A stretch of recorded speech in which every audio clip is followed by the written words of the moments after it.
Texans who are looking for a home know just how long that road has been with high interest rates and a competitive housing market. But experts tell me a recent drop in inflation could be the glimmer of hope that some Texans are needing. I'm North Dallas, closer to Garland.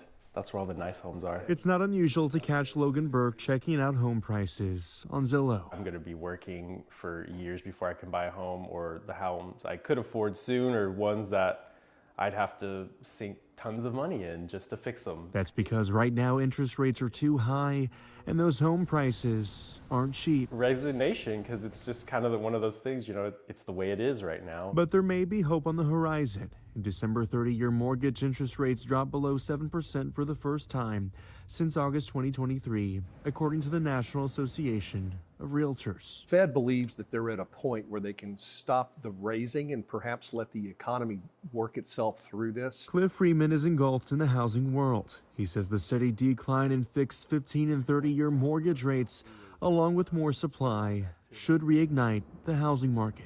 The NAR is suggesting that we could see rates around 6.3 as an average for 2024.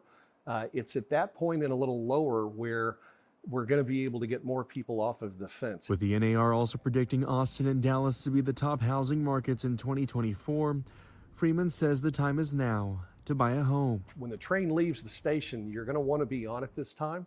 Otherwise, you may just be caught in that renter's cycle. Logan is still in the early stages of his career, hoping he'll be able to be a homeowner sooner rather than later. But right now, it's more of just kind of a fever dream, if you will. I look at it, I'm like, okay, that could be a possibility. So Logan will keep his eyes open as experts prepare for a healthier year in the housing market. In Dallas, I'm Michael Lozano.